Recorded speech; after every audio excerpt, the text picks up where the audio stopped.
Hello అండి. ఇంక ఈరోజు అయితే ఎర్లీ మార్నింగ్ లేసి త్వరగా పనులను చేసుకున్నానండి. ఇంకా ఈరోజు నుంచి పిల్లలకైతే హాలిడేస్ కదా, త్వరగా పూజ చేసేసుకొని వంట చేసేసి ఇంకా మాకు దగ్గరలో ఉంటే గుడికి కూడా వెళ్ళేసి వచ్చాను. ఇంకా ఈరోజు అసలు మా ఎండలు అయితే మండిపోతున్నాయండి. ఇంకా బయటికి వెళ్ళడం కంటే ఇంట్లో ఉండి ఒక ముద్ద పప్పన్నం తిని ఉంటే బాగుండు అనిపిస్తుంది. అంత ఎండలు అయితే ఉన్నాయి. ఇంకా ఈరోజు త్వరగా బయటికి వెళ్ళాల్సి వచ్చిందండి హాస్పిటల్కి.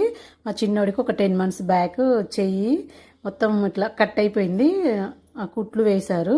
ఇప్పుడు అది చీమ వచ్చిందనమాట. దానికోసమని హాస్పిటల్ తీసుకెళ్ళాము. చూడండి వేలు ఎంత లావ్ అయిందో చూడండి, ఇలా కట్ అయిపోయి కుట్ల దగ్గర లోపల చీమ వచ్చేసింది. హాస్పిటల్కి వెళ్ళాము చూద్దామనేసి. అదంతా మళ్ళీ ఒకసారి కట్ చేసి లోపల చీమంతా తీసేయాలని చెప్పారు డాక్టర్లు. ఇక మధ్యాహ్నం వెళ్ళామండి. ఎండ అయితే ఫుల్గా ఉంది. వెళ్ళేసేస్తే వాళ్ళు మళ్ళీ రేపు మార్నింగ్ 8 o'clock అలా రమ్మన్నారు. చూయించుకొని వచ్చాము. మళ్ళీ కట్ చేసేసి అది చీమంతా తీసి మళ్ళీ కుట్లేస్తారంట. మాకు తెలిసిన ఒక అన్న, ఈ అన్న ఎప్పుడు మాకు మ్యారేజ్ దగ్గర నుంచి ఈ అన్న దగ్గరికే వెళ్తామని